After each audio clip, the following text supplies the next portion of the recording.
It's a wrap. It's a wrap. It's a wrap. I need a drink.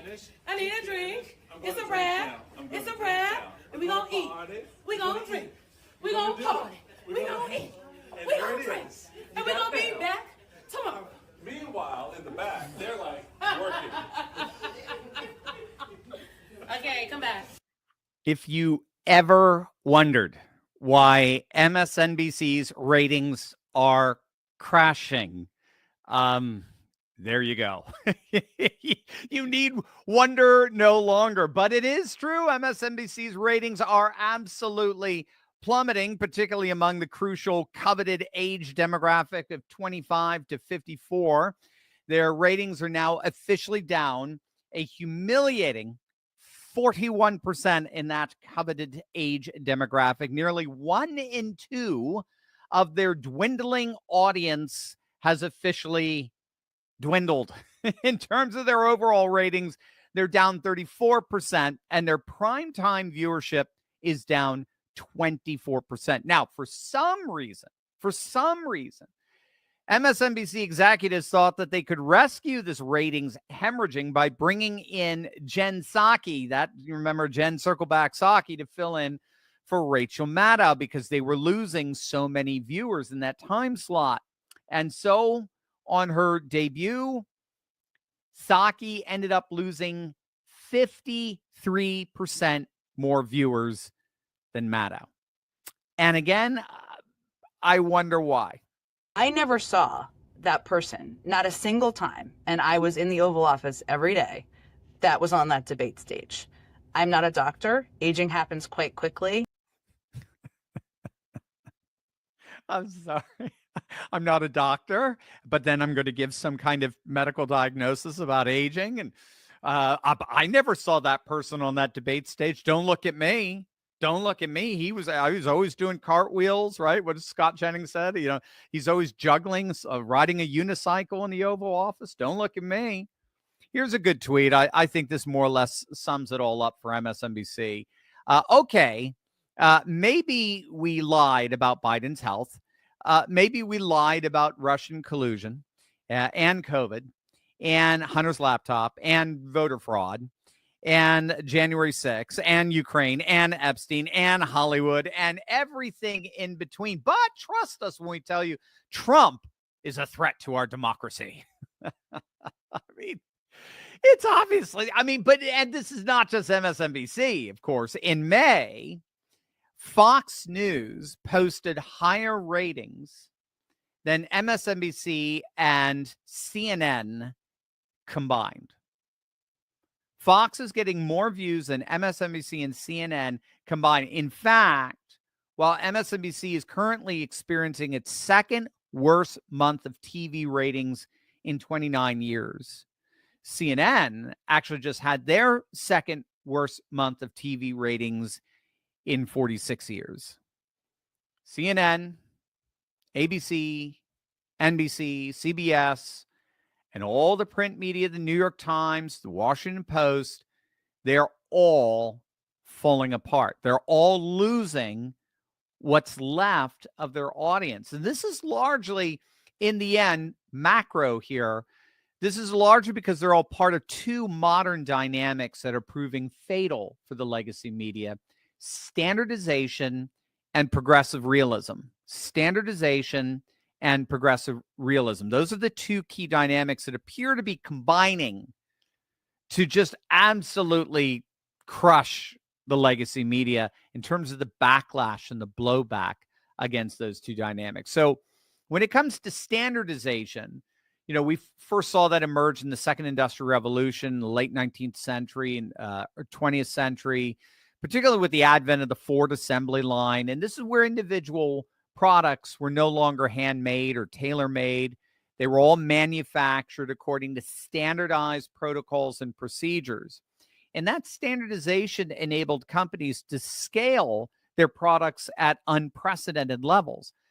But the key here is that when the standardization began to characterize the legacy media, when it literally did not matter which media outlet you went to, they all basically were saying the same things. They were all standardized, right? The same news coverage, focusing on the exact same events, with the same editorial and commentary and the like. The key here is that this standardization worked hand in hand with what scholars call progressive realism.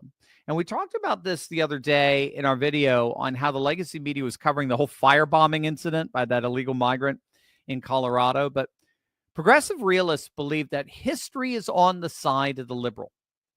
History invariably and inevitably always ends up bending toward the left's version of justice. And so with the arc of history behind them, the job of progressives is to expose the obviously supposed hypocrisy and obscurantism of the political and cultural right who are standing in the way of history, so that we can all then come to this wonderful liberal progressive consensus, so that we all can be on the right side of history. You have to expose those who are on the wrong side of history and all their hypocrisies and all their obscurantism, so that more people, supermajority, can all enjoy being on the right side of history, which of course is the progressive consensus. And so in many ways, this really all goes back to the election of Barack Obama. That was supposed to be the watershed moment when the country finally arrived to a progressive consensus. How do you beat Obama? I mean, that was a Pepsi-Cola campaign, the likes of which, we had never seen. Actually, we did back in 1984, but regardless.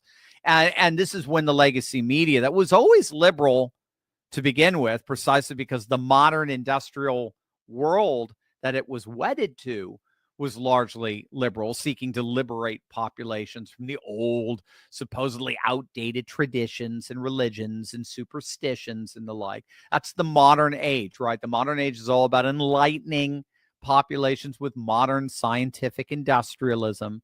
So with the coming of Obama, that legacy media that is very modern and therefore has always had a liberal bent, ended up fully embracing the inevitability of liberalism in progressive realism. So now members of the legacy media believe that all they had to do, given that they were on the right side of history, this is a kind of Frank Fukuyama end of history vibe here, but all they had to do was expose the political right to be the radical extremists that they really were. And that will maintain a perpetual progressive consensus. They always default from the vantage point that the political left is innocent, always innocent until proven guilty. That's why you can never go too far left as far as they're concerned. Whereas on the right, they are always presumed guilty until proven innocent. And that's only if that innocence is conforming to liberal globalist norms. That's why, for example, again, I've been highlighting this now for the last couple of days. That's why Cory Booker could make the exact same identical arm gesture that Elon Musk made a few months back in the exact same context, and yet not a single legacy media outlet even thought of accusing Booker of flashing the Nazi salute in a manner comparable to the way they accused, and all of them, right? Standardization, all of them accused Musk of doing. And of course, the reason for that is because it's the media's job as progressive realists to expose the right for who they really are, so that we can all form this wonderful consensus around the political left. But there was always a devil's bargain to that, wasn't there? What if it turns out that progressive realism isn't true? What if it turns out that things are actually moving in a very different direction? What if it turns out that things are actually moving towards a more civilizationalist, populist outworking? What if progressivism is itself increasingly being seen as obscurantist and regressive, as fundamentally obstructionist to human flourishing, especially if its proponents don't even know what a woman is and are defending the right of a biological male to beat the living crap out of a female boxer? Well, then inevitably, those institutions dedicated to embracing and promoting progressive realism are going to end up alienating themselves from more and more people, which is exactly what's happening with the legacy media. We talked about this in our earlier video today, but the last Gallup poll taken on this issue shows that 7 in 10 Americans don't trust the legacy media. I mean, 7 in 10. That's a super majority. I mean, in fact, that might even be a mega majority, right? So all of this is to say that the demise of MSNBC looks like it's just a canary in the coal mine for the legacy media as a whole. A new media has arisen, ironically, in a third industrial revolution. If the legacy media is part of the second industrial revolution, where we got mass society and mechanization and mass manufacturing and standardization, a new media has arisen in the third industrial revolution, the digital revolution, where platforms like X and independent content creators like myself are bypassing the legacy media, much like how email and texting bypass the post office. We collectively, all of us, are the media now. We now have the same access to the same information that anyone at CNN or MSNBC has, and therefore we are now in the position of fact-checking them. That's why their ratings, particularly for MSNBC, are imploding.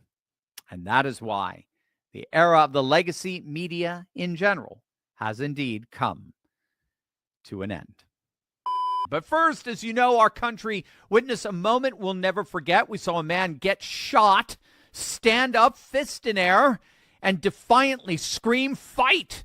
Well, sadly, too many of us have lost our fight, and that's exactly how the globalists want it. They want us weak, they want us out of shape, and full of estrogen and microplastics. This is why we are so excited to partner with Chalk. Chalk offers a whole lineup of products formulated to increase your energy, your focus, detoxify your body, and based on clinical studies, boost your testosterone. In fact, the ingredients in the Chalk Male Vitality Stack have been clinically studied to boost free testosterone by 87% in just 21 days. Unlike with gimmicky vegetable pills or powder, you'll feel the difference, and they'll have the clinical studies to back it up. And right now, you can get 25% off your Chalk subscription for life. You heard that right, for life. Just go to chalk.com, that's spelled CHOQ.com, and use the promo code Turley. That's 25% off any subscription for life, and you can cancel anytime. Chalk is made in America, and their all-American customer service team is standing by to assist you. It's time to make men's vitality great again. Get Chalk today. That's CHOQ.com, CHOQ.com, promo code Turley. You can text them or call them at 50-CHOQ-3000. That's 50-CHOQ-3000. Millennial reports on Tuesday, the San Francisco Public School District announced a new grading policy that will allow students to graduate classes with a score as low as 21%. The grading for equity method eliminates homework and weekly test scores from a student's final semester grade. A student can obtain an A with a score as low as 80% and a D with a score as low as 21%. Grading equity. You knew it was coming. Schools from California to New York are deciding that giving students a 0 for failing to do the work is just too harsh. Instead, they're setting minimum grades, sometimes as high as 50%, even if a kid doesn't turn in a single assignment. On top of that, they're forcing teachers to let students resubmit homework and tests over and over and over again until they scrape by with a passing grade. California is leading the charge on this, but it's spreading like wildfire among blue states. This isn't about helping kids learn. It's about, frankly, coddling them, lowering standards and undermining the very meritocratic principles that make America great: hard work, accountability, earning your way. When all of us grew up, if you didn't do your work, you got a 0. I know that's what I got. That's it. I mean, you learned your lesson. You don't want a 0. You got to do your work. You picked yourself up and you did better next time. That's how you build character. That's how you prepare kids for adult life. But now schools are telling kids that they can pass by failing. Let's talk about what's driving this nonsense. It's really all part of a larger picture. It's the same crowd that's been pushing soft on crime policies and endless handouts, open borders. They call it equity, but it's a deliberate attack on merit. These policies are not about fairness. It's not about an equality of opportunity. Ultimately, it's about an equality of outcome. It's a Maoist-like doctrine that seeks to make sure everyone gets the same results no matter how little effort they put in. It's socialism in the classroom. They're teaching kids that consequences don't exist, that they're victims. And obviously, that's a dangerous lesson when they hit the real world, where bosses, bills, and reality don't hand out second, third, or fourth chances on a silver platter. Take California's policy as an example. Teachers are being told that they cannot give a 0, even if a student literally does nothing. They're required to accept late work, sometimes weeks late, and let kids retake tests until they pass. Now, imagine being a teacher, right? Trying to maintain some semblance of discipline, and the district ties your hands like this. Teachers are being forced to play along with this charade instead of actually teaching. And who ultimately suffers in all of this? Well, of course, it's the kids, but particularly the ones who are actually the ones doing the work, showing up and wanting to learn.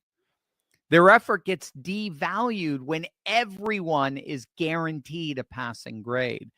And these proposals could not have come at a worse time. A 2019 report from the National Assessment of Educational Progress showed that only 37% of 8th graders were proficient in math. You heard that right. 37%. Reading was even worse. It's at 34% proficiency. We're already sliding, and now we're telling kids they don't even have to try.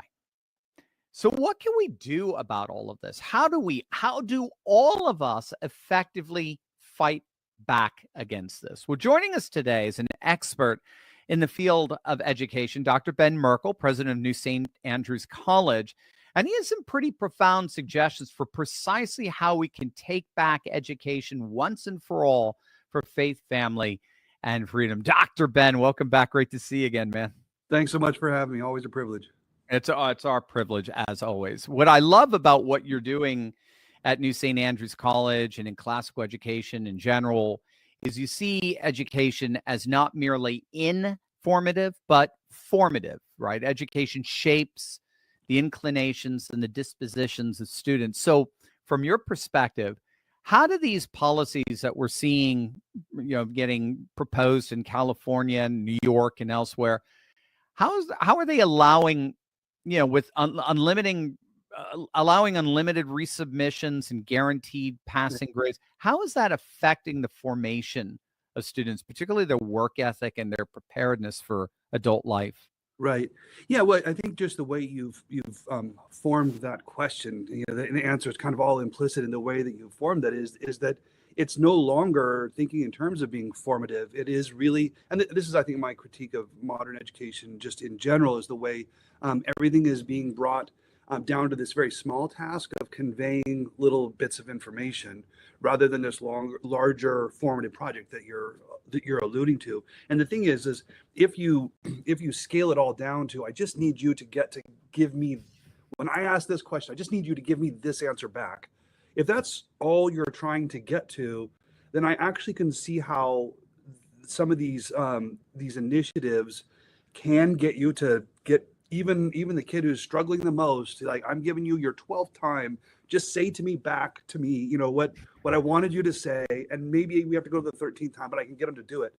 But you're missing that much larger formation of the person, which I think is really the purpose, the ultimate goal of any quality education, is that larger formation of the person. Because we all know, this is our critique frequently of education in general, is that class that I spent a whole year on, my junior year in high school, I don't remember a single fact from that. Right. So why did I have to do that? Well, if it was just about imparting those little bits of information, then yeah, that really was kind of pointless. But if it was about that larger character formation, the ability to have a work ethic, the ability to deploy your mind in certain ways and whatnot, that sticks with you for life. And what we've done is we've reimagined what education is about from this larger project to this much smaller project. And these silly and ridiculous kinds of initiatives are all the result of us redefining what education is all about. It's an incredibly short-minded or short-sighted kind of logic. I think anybody with half an eyeball can see where this goes in just a little bit of time, and it comes from refusing to do that. It's refusing to look downstream and to see where this is going to go, and it's really just trying to figure out how to make today's metrics that come back to be positive in some way. And that's, I think you were really right when you compared this to like current policing strategies and whatnot. It's so sad that so many people are getting arrested. What if we just defunded the police, removed the police? Then today, fewer people will get arrested. And it's like, yeah, but let's just think about for 10 years from now, what the world will be like as a result of that decision. Let's just think 10 years from now, a result of like not failing students for not coming to class. What is the result of that? They don't want to look long term. They just want to look at what are today's metrics and how can I make them better? When you're talking, it reminded me, I think it was a G.K. Chesterton quote. It just sounds exactly like him, that, he noticed that theological liberalism was dealing with the problem of sin by defining sin out of existence or something. Oh, yeah, exactly. That is exactly what it is. And you can make today happier by doing that. You really can. But you make the rest of your year and the rest of your decade miserable. And I do think that that's what a good education ought to do. An educated man ought to be able to like lift his eyes up from this present moment and think long term. I mean, so many that really is what separates the sort of slave mentality from that of the free man. If I just think in terms of the next hour, what makes me happy versus what sacrifices do I make now to make me happy for the rest of my life? It's so interesting you're saying that. So my wife is from Japan, and she's actually in Japan right now. So I'm getting all the pictures and so forth. I've been there several times, and their education system post World War II was radically formative for precisely that. So it was like, okay, we got beat. We're down for the count. We're out. We're not conquering the world militarily, obviously. But hey, maybe we can really become a major player economically. And if we can forge a whole hundreds of millions of citizens to be able to be part of just this economic might the world has never seen, this manufacturing might the world's never seen. And within just a couple of decades, they became the number 2 economy. They did, and they had that long-term sort of mission, national mission. We could question whether it's right or wrong. Just descriptively, it fits in exactly with what you're saying. When I read these no-zero policy proposals, it just, again, it's like, with the no policing, the open borders, it seems like they've just completely decoupled education from any sense of long-term vision of what it means to be human, but also what it means to be distinctly American in relation to humanity. Right. Yeah, and I think that something has crept in uniquely in this American system, this resentment of hardship or trial, where I think this is something. It's really interesting. A lot of times people ask me, like, what's different about today's college student versus 30 years ago or so. I was a college student in the 90s. What's the difference? And I think one of the things that I see is the way that hardship. As we grew up, we watched movies like Rocky, where there was something about hardship and being in this position of disadvantage that you knew that when you told the story and you opened the story with, this is a person who's been, everybody's turned their back on him. Life has been hard. He has, no advantages, whatever. That's the beginning of an adventure. Like that's how you set up the hero's journey. Yeah, to rise from that. And there was always something when there was hardship, there was a sense of like, oh, there's hardship. That means there's an opportunity for glory. There's an opportunity to do something spectacular. Now, when scene opens up of hardship and whatnot, it's then the rest of the story will be about complaint and a demand that the system change so that I'm no longer in this kind of position of disadvantage. And there's a resentment, and there's they look at hardship and they don't see the opportunity for glory there. And I think that that's something that we really have to reinstill with the way we tell a lot of this has to do with storytelling. The way we've told stories for the last 40 years, the civil rights story has really transformed from being this kind of rise up from nothing into, no, you were taken advantage of and the whole system has to change. You don't have to try at all. You don't have to do anything. The system has to change to accommodate you. It's so interesting because I was reading a commentary that fits right in with that, talking about FDR, the New Deal, and then the Great Society in the 1960s, LBJ. And the combination of the two, this commentator was making the argument, the combination of those two redefined the task of fostering a great society away from the virtuous citizen to a government bureaucratic system. So government bureaucratic systems are now the key to great societies, not us. One of the things I love about the Maha movement, with RFK and so forth, is in effect they're basically saying, look, we can do our part. We can mess with the structures and big ag and big food and big pharma, but you got to get your health together here, Bob. You got to get on that treadmill. You got to start taking your health seriously and stop eating all these sugars and so forth. So there seems to be, at least there's a shift there back to a sense of civic virtue as necessary for a great society. I think that's exactly right. Yeah. Is that so fascinating? Now, do you come across, you've always been, I was in the classical education world for 20 years. You guys, particularly in Moscow, Idaho, and at New St. Andrews, Logos School, you guys have always been at the center of that cosmos. But have you been able to chat with teachers in the public school systems that are being forced to implement these policies? Is that are you getting sort of letters from the front lines of just how bad it is?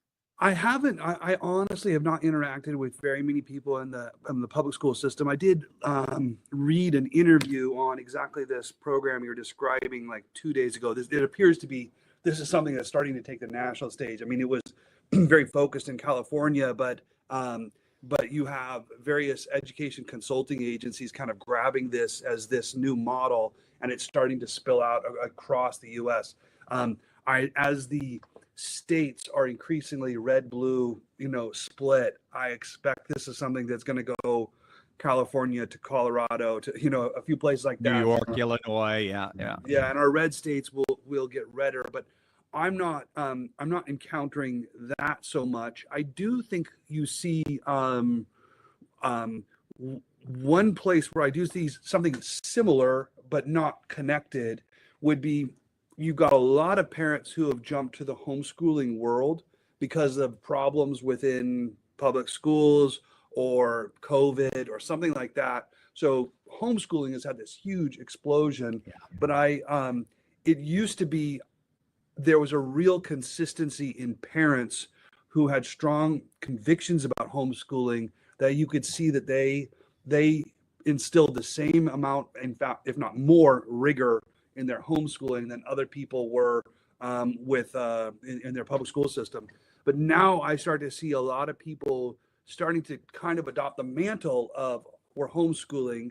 So we've got the virtue of we're homeschoolers and whatnot, but when you show up and see what they're doing, it's just kind of like a feral existence, and the standards are not there because you've got parents who are not ready to stand up to their kids and give really hard lines and whatnot. So that is a concern to me. It's definitely not all of homeschooling, but I do see that in certain circles. It's very interesting. It's almost like it's a negative homeschooling where they're getting their kids out of the danger zone, but it's not necessarily positive. They haven't really thought through, right? Yeah, exactly.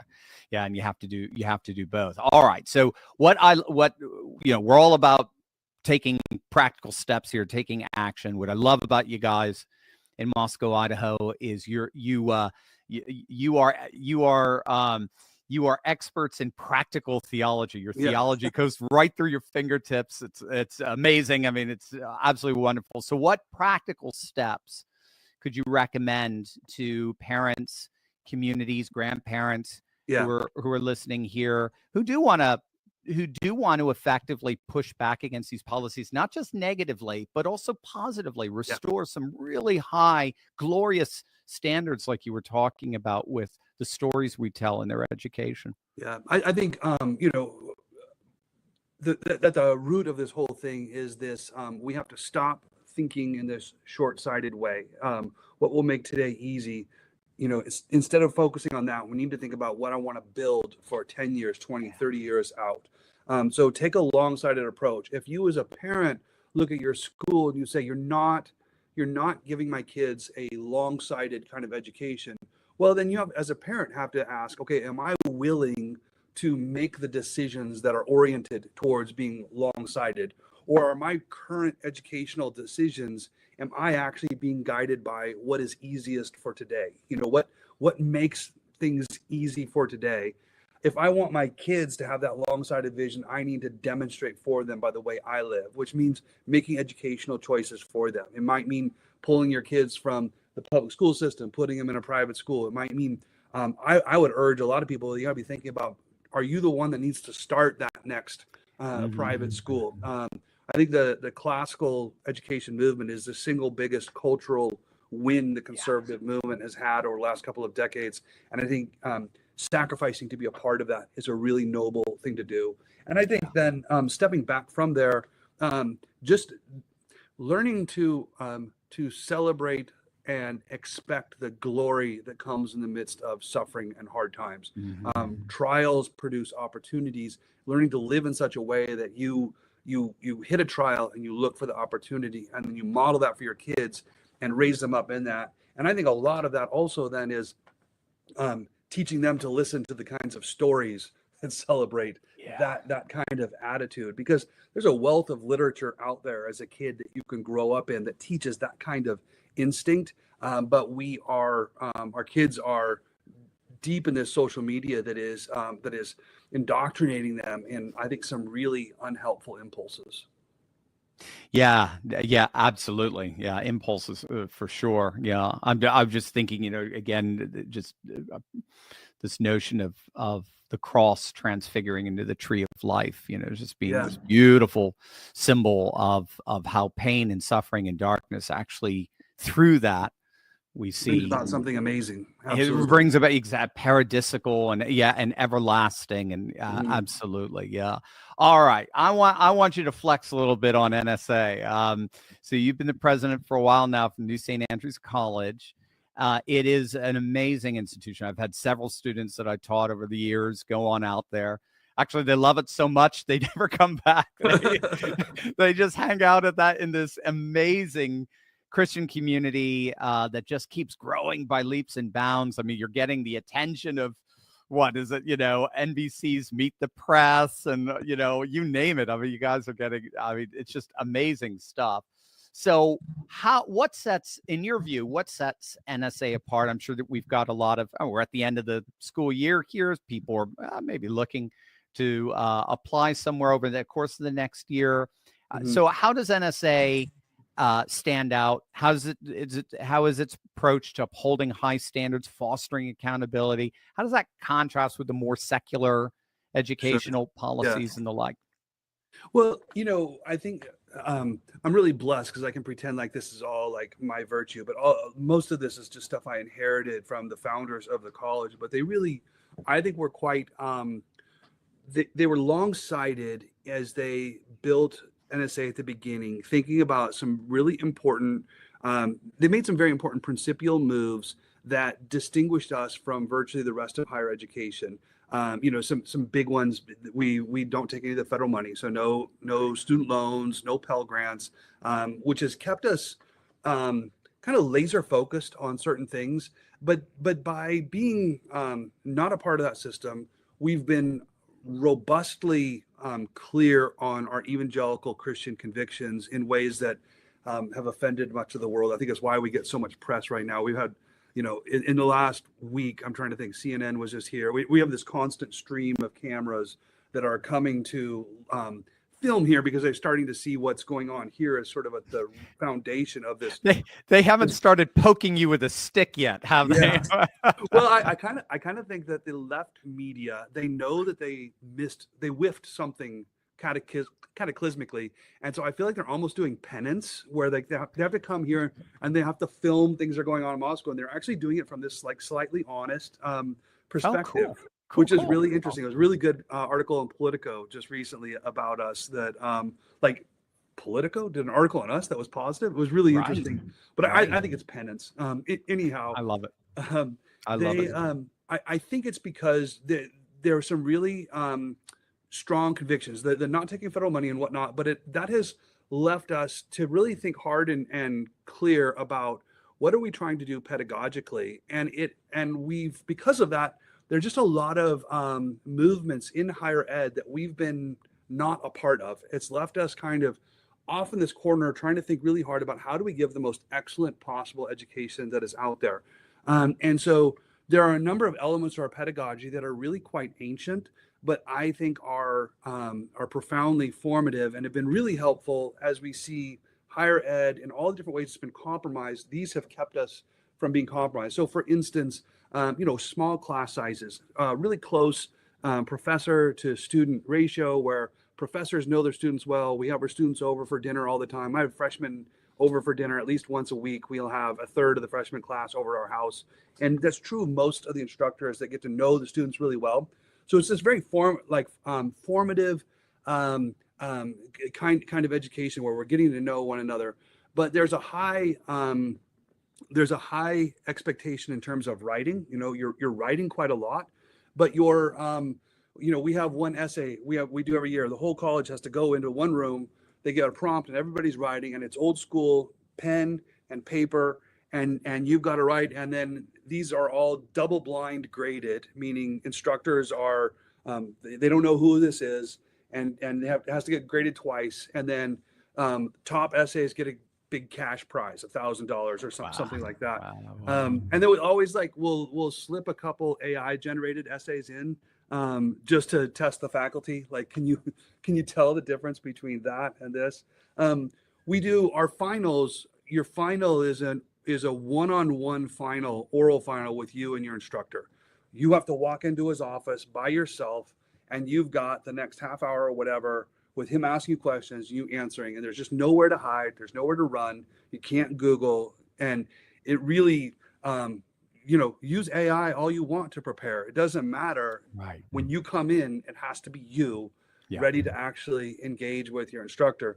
There's just a lot of things like that we do. We expect a lot of upfront, spontaneous speaking, that sort of thing, where our graduates tend to graduate as people who they can carry themselves, they can stand in front of a crowd, they can be expected to step up and speak to a crowd and address a crowd. They can read. Our reading list is quite extensive and pretty hefty. And so they're capable of reading a lot of information, writing, speaking, and arguing about it well. And it is that character formation that, I agree that, your freshman year, that 1 week that you learned about, this one obscure topic, 10 years after graduation, you won't remember any of those things, but that formation that happened to your person during that time, that will stay with you for life. And cultivation of wisdom and virtue. Yeah. Oh yeah. And I see the more AI and the more computers and robots seem to threaten everybody's jobs, the more I see the kind of education we're giving just being this thing that stands alone and can't be replaced. We're teaching our students to be fundamentally excellent humans, and that's the one thing a robot will never be. Exactly. And so if you can drill down in that space that can't ever be duplicated, then that's like the ultimate job security. And I see with I talk to CEOs all the time, and they're saying I don't need another coder. I don't need somebody who's studied that Excel spreadsheet, because I could teach that. Yeah. What I need is somebody who can think, somebody who knows how to think, and that's what we do. That's what we produce. If ever there were an admission that we were basically, quote, educating a bunch of machines, you Yes. know, Yeah. it's AI. AI is to the extent that AI is making us obsolescent is Yeah. no, it's making this what we've called modern contemporary education obsolescent. That We that need is to go back exactly to it. yeah. It is not replacing that education of old. It's really funny. I think right now AI has college campuses, I mean, across America freaked out. The last accreditation meeting I went to was all the accreditors are in the room, and the two things that they're just reeling, and the two things were AI and Trump's election. It was really funny, but AI just kept coming up, and they're like, "What do we do?" And I think it's funny because to me, AI is the student's revenge because professors for the last like 30 years have been getting lazier and lazier. And what it used to take to teach has been slowly automated such that now you can just be a guy who like lives on a beach in Jamaica and you've got a class of 500 that you have to show up for a Zoom meeting for 1 hour a week, and everything else is this highly automated whatever. And you're getting 6 figures for doing squat. And now suddenly the students are like, oh yeah, I can do that too. I can Exactly. put as little effort towards this as possible and answer all of your questions. And so now, yeah, this current teaching model is broken and it's falling apart, and AI is what's breaking it. And I think that's great. Yeah, exactly. It's so because ironic. The old education, the true education is still there, and AI doesn't threaten that. And it never can because of the image of God, and exactly, it can never replace true humanity. That's for sure. Gang, I'm passionate about education, and I talk very much a lot about classical education, but in many ways, New St. Andrews College is really the Mecca of it, or I should call it the Jerusalem of it. It really is. So, gang, just click on the link below and check out all the resources, their websites. Check them out, get some information from them. And I think you're going to be absolutely blown away. You're not going to find better education anywhere in the world than what New St. Andrews offers for you. So give them a try. Click on that link below. I think you're going to be absolutely astonished. Dr. Ben Merkel, as always, you are astonishing. Thank you, sir. Please come back very soon, man. Yeah, thank you. But first, while the corrupt federal elites have been quietly building wealth through cryptocurrency, hardworking American patriots have been left behind. But there's an amazing solution. I want to tell you about BlockTrustIRA. They're bringing access to cryptocurrency wealth to real Americans. You all know I'm a big fan of crypto. It's supercharging President Trump's America First economic miracle, and now you can be a part of it. I partnered with BlockTrustIRA because their mission perfectly aligns with President Trump's Make America Great Again agenda, smashing down the barriers between loyal patriots and the financial freedom they deserve. Their Animus AI trading platform works 24/7, analyzing market data and executing advanced crypto strategies that are beyond simply buy and hold, helping true American patriots build impressive wealth in Trump's historic economic boom. There's a reason their system was named the #1 crypto technology platform by Bitcoin Magazine from over 1,500 global competitors. Whether you're a teacher, truck driver, small business owner, or retiree watching inflation eat away your 401k, BlockTrustIRA's advanced Animus AI gives red-blooded Americans the same advantages as those coastal elites. Now, right now, their clients, get this, are seeing over 250% returns on their investments. Yes, you heard that right. 250% returns. And with military-grade security, investments are protected by up to $200 million in insurance. So what are you waiting for? Visit TurleyTalksCrypto.com and find out how they can help you join the Trump Crusade financial revolution that's finally giving forgotten Americans access to the greatest crypto wealth opportunity in history. For a limited time, they're offering my viewers, get this, up to $2,500 in bonus crypto when you open an account with them. This is so amazing. Do not wait on this. Crypto created 80,000 new millionaires last year. Why not you next? Visit TurleyTalksCrypto.com. That's TurleyTalksCrypto.com, making retirement great again. All right, guys, let's dive in with our call-in section. Remember, we've got a hotline that you can call into, 717-844-5984. That's 717-844-5984. Just call in and leave a message of a question you want me to answer. Try to keep it within 30 seconds. Let us know your name, where you're from, all that good stuff. And if it's good, we'll feature it on one of our episodes here. So we got 717-844-5984. All right, what do we got? What's our first caller? Hey, my name is Sergio. I just wanted to ask you, if the left are having judges side with them, how come the right can't have judges siding with them about this immigration? Just have a bunch of judges say, hey, this can be done because we know it is. We know the left are just using it corruptly, but the right should be able to do it with judges, and they should have judges on their side. So they should come out and say, hey, judges say this. What do you think? Let me know.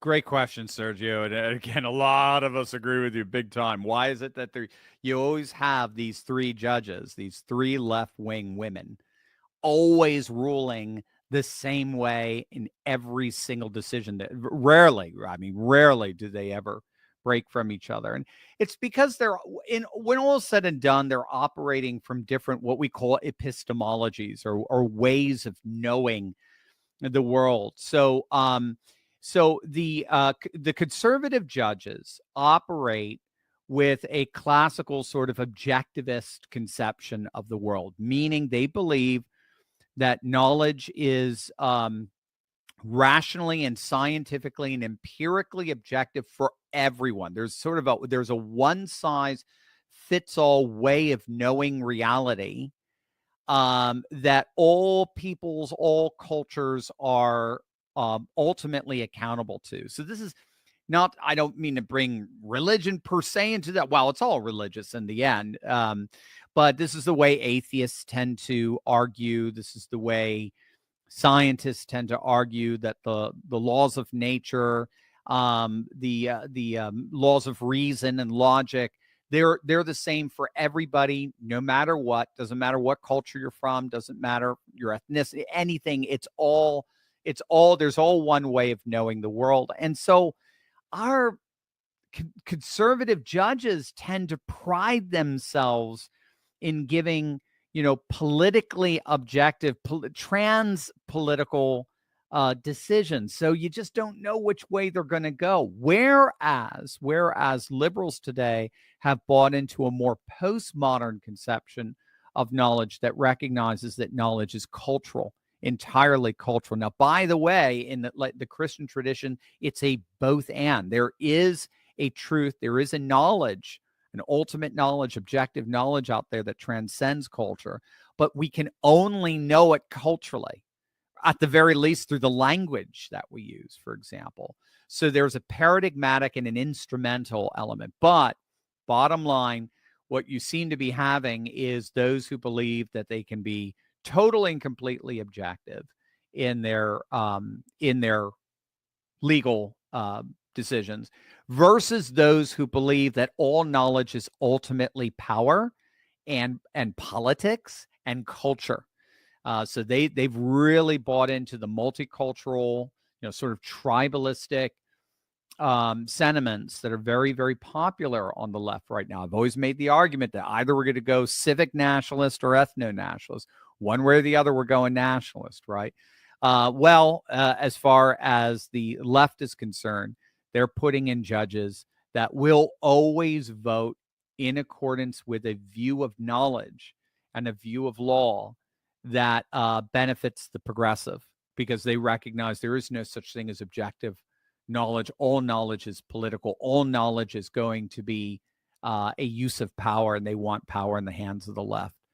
So that's the frustrating thing. Whereas I see people like Alito and Judge Thomas, I do, and to a certain extent Gorsuch, I do see them as having more that classical conception of knowledge that does recognize there is a right way of interpreting things, interpreting reality, including the Constitution.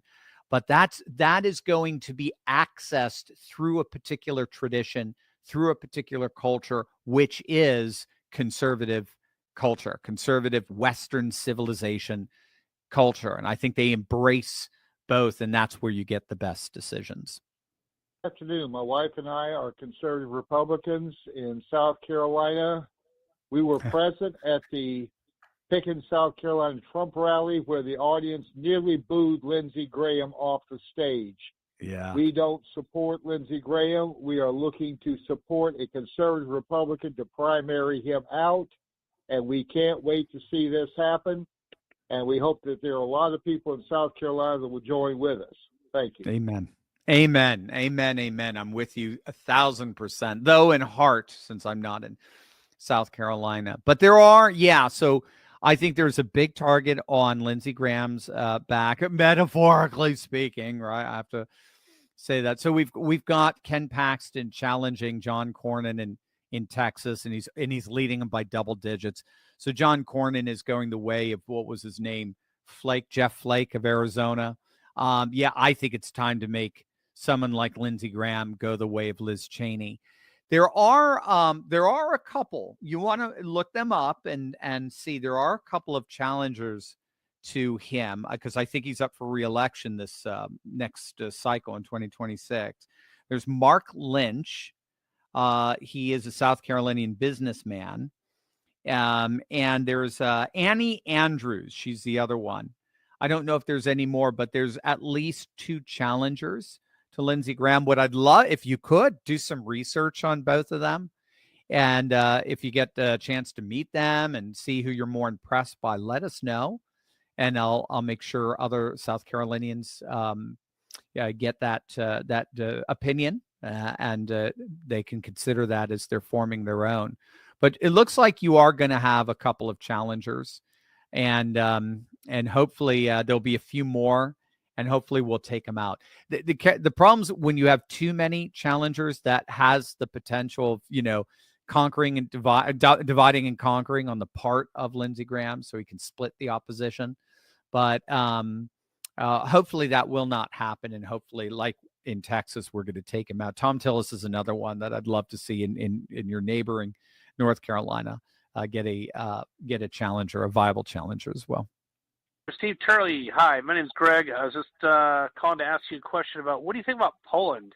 Karol Nawrocki just won this afternoon, and I'm really excited about it. He's a pro-Christian, he's conservative, and I want to get your take on it. So he's also pro-Trump. Trump backs him, so I'm really excited, man. Make Poland great again. Take care, man. Have a great night. See you. Bye. Love it, Greg. Absolutely. Amen. Make Poland great. I was just, before the show was on with Jack Posobiec, who's Polish, and he was having fun. We were talking about that election as well. Yeah. So, Karol Nawrocki won in the very, very exciting Polish presidential election there. He beat the liberal Soros-backed leftist by the name of Trzaskowski, very pro-EU, very pro-Davos. There's pictures of him actually with Alex Soros that you can see online. That was his second time running, Trzaskowski. He lost back in 2020. Their presidents run every 5 years. So he lost in 2020 to Andrzej Duda when Andrzej Duda was running for re-election. And now he's lost again. So good on that. And he's really the most viable leftist candidate that they had. It's a very important win. It's their third win in a row for the Nationalist Populists in the presidency in Poland. They've got a crappy parliament, but the presidency in Poland is not merely ceremonial. it does have a lot of power comparatively, like say compared to the Italian president, that's almost entirely ceremonial. The president, as I understand it, is he can propose legislation. He needs to sign off on legislation. He can recommend legislation to a court to see if it passes muster of Polish constitutionalism, and thereby delay it. And he can do that indefinitely. He can appoint judges. He is the ceremonial symbol of the nation, almost like a monarchy. So he has some pretty significant strength, and I think he's going to figure to be a very strong hedge, a strong check to the Tusk pro-EU, pro-WEF government that's in power right now in the parliament. So I'm very excited. Another thing is young people voted overwhelmingly for him. So young Poles voted for Trzaskowski, I'm trying to remember, by like almost 60%, something like that. You can find it online back in 2020. And I think it was even higher. But now they just voted for Nawrocki by 52 or 53%.